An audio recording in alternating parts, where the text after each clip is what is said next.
të mirë, por jo, tha, nuk e punësuan. Punësuan të tjerë, tha, që nuk ishin fare fëmijë të ekselentës dhe atë nuk e punësuan. Dhe çfarë qau ai zot një burr. Dhe më mbush edhe mua si të në lot dhe tha nuk e punësuan, çfarë bëm, tha, e larguan fëmijën ton dhe çuam përsëri në migracion për të punësuar atje. Dhe unë nuk i votoj më kurrë, tha. I kanë votuar se më kanë premtuar dhe më kanë gënjur. Nuk i votoj më kurrë, tha, do t'ju votoj juve. Ajo që shikoj unë është pikërisht fasha gri ose e fasha asnjanse e cila nuk kanë votuar deri më tash politikat tona të djatha, konservatore, por as ato të majta. Sot janë një kontingjent ose një komunitet vote shumë i rëndësishëm për Partinë Demokratike.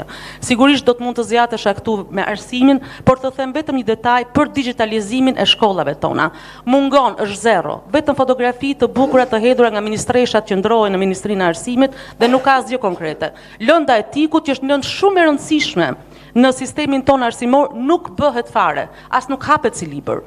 Fëmijët që shkojnë për të studiuar jashtë hasen me vështirësi ekstreme, sepse presupozohet që kanë marrë një ori mesatare, minimale nga këto lëndë, por nuk kanë marrë asnjë njohuri. Ndaj, unë përgëzoj organizatorët për këtë takim të sotëm dhe i vlerësoj shumë fuqinë dhe dobinë që kanë gratë, zonjat, vajzat, zonjushat në fushat. Janë shumë produktive, shumë bashkëpunuese, shumë mbështetëse, madje më shpesh edhe më shumë se burrat. Ju falenderoj dhe ju lutesha të gjithëve të jemi sa më shumë në terren për të fuqizuar zërin tonë në përhapje të programit dhe në mbështetje të fitores së 11 majit. Faleminderit. Përshëndetje të gjithave. Shumë faleminderit për këto momente kaq të këndshme që po kalojmë bashkë. Duke ju uruar suksese të gjithave në vijim të programit Partisë Demokratike dhe si forcë politike të cilës i bashkohem, unë jam më tepër për jo vetëm për politikën makro, por për të krijuar hapësira për të prekur dhe lehtësuar dhimbjen e qytetarëve të thjeshtë. E për këtë ju sjell një element shumë të rëndësishëm që deri tani mungon në Shqipëri dhe dua ta theksoj këtë. Ka lidhje me jetën e qytetarëve. Janë pikërisht të sëmurët terminal.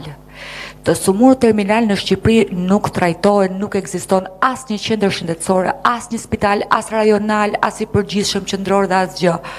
Dhe kjo është një problematikë shumë e rëndësishme.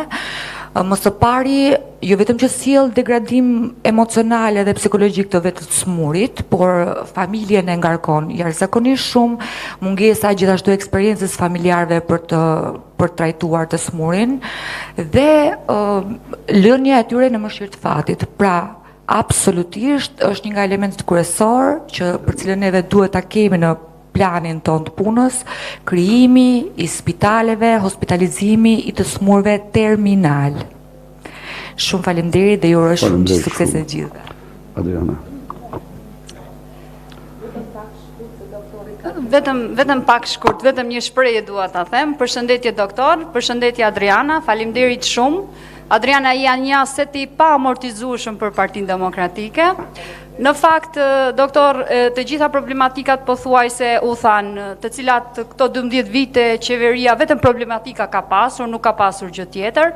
Unë dua që ta mbyll me një shprehje turke, me një proverb turk që nëse një palaço hyn në pallat, ai kurrë nuk bëhet mbret, por i gjithë pallati bëhet cirk.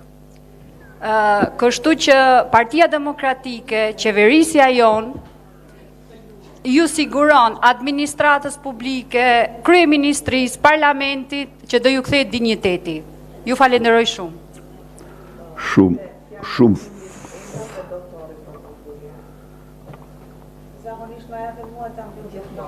Shumë mirë. Sepse unë nuk vi të sjell asnjëherë probleme, doktor. Tani këto problemet që dëgjuam këtu, doktori, zonja nderuar, amike nderuar, e di më mirë se sa ne. Sepse e para del terren më shumë se sa ne. Takon qytetarët më shumë se sa ne dhe i ka përfshirë gjitha në program. Doktor, unë do të sjell një copës tjetër. Unë do të sjell entuziazmin që takoj çdo ditë. Njerëzit na presin si asnjëherë tjetër. Presin që tu vemi, nëse su vemi thonë ku jeni, pse s'keni dalë, pse s'keni ardhur. Njerëzit janë, ju tha 2 shkallë më lartë është entuziazmi, jo, njerëzit janë 10 hapa për para nesh.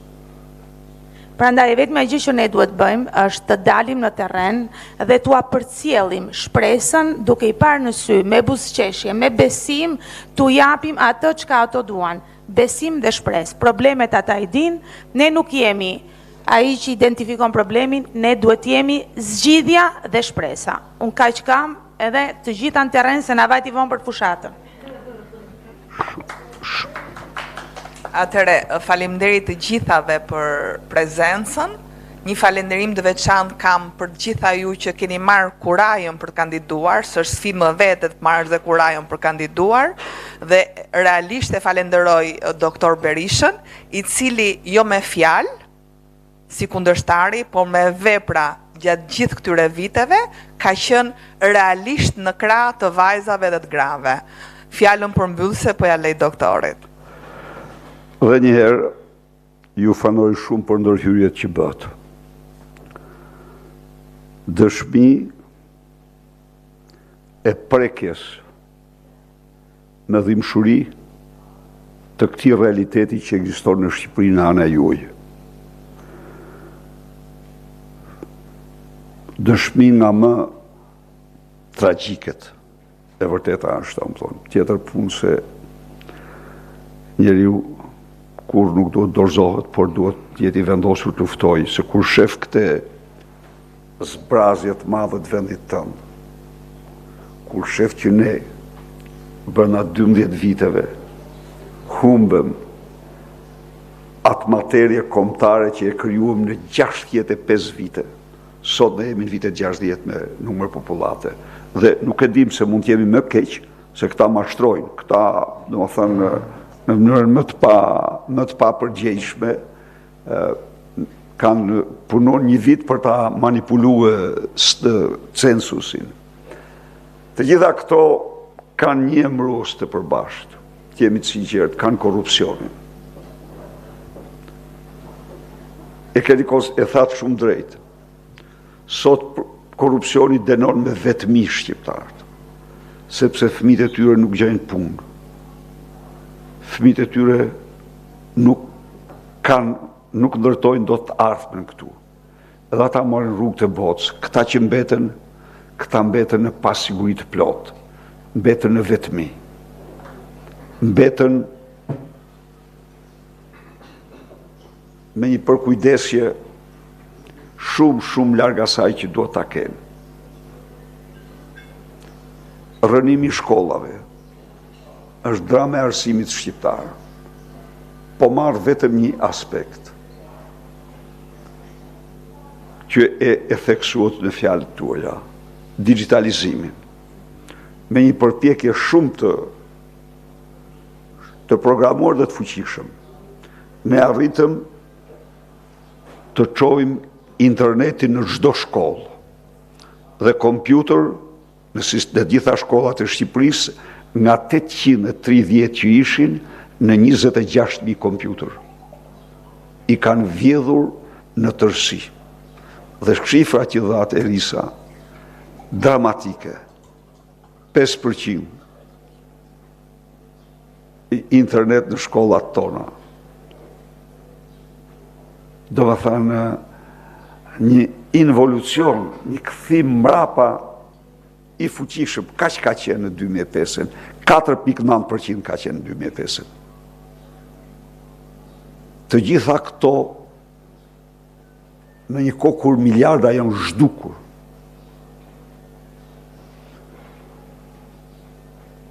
Shtetësia është po në këtë gjendje. Dhe më keq. Kuksi, ishan Kuksu. 3 bilion euro spitali, as një kirurg,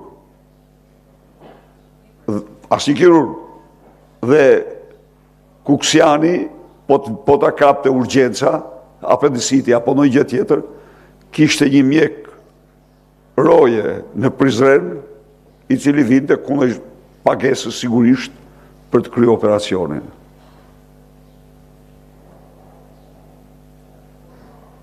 Pra, një degradim i përgjithshëm. Por programi ynë u jep përgjigje këtyre. Dhe programi ynë është në plotësim e sipër.